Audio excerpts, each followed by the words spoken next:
अरुणाचल प्रदेशमध्ये चीन सीमेलगत वाहन अपघातात शहीद झालेले 25 वर्षीय जवान सुनील विठ्ठल गुजर यांना त्यांच्या मूळ गावी शितूर तर्फ मलकापूर इथे शासकीय इतमामात मानवंदना देऊन हजारो जनसमुदायाच्या उपस्थितीत साश्रुपूर्ण नयनांनी अखेरचा निरोप देण्यात आला। यावेळी त्यांच्या कुटुंबियांनी केलेला आक्रोश पाहून उपस्थितांच्या अश्रूला बांध फुटला। वडील विठ्ठल गुजर यांनी भडागणी दिला। अरुणाचल इथं भूस्खलन झालेल्या ठिकाणी डोझरच्या साह्यानं दरड हटवलं जात होती। या डोझरवर चालक म्हणून सुनील कर्तव्यावर होते।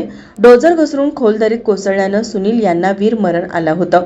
बांबवडे बाजारपेठेसह परिसरातील गावात बंद ठेवून आदरांजली वाहिली। जवान गुजर यांच्या अंत्यदर्शनासाठी बांबवडेपासून त्यांच्या गावापर्यंत दोन्ही बाजूनी नागरिकांनी गर्दी केली होती।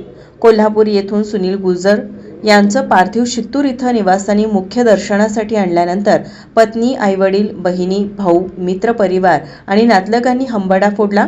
त्यांनी केलेला आक्रोश काळीच पिळवटून टाकणारा होता।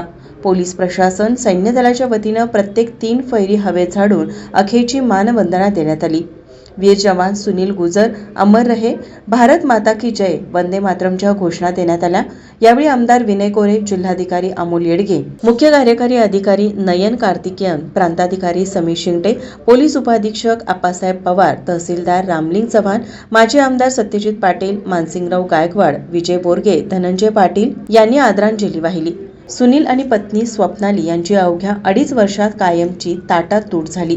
6 महिन्यांचा मुलगा शिवांशचं पितृछत्र हरपला आहे।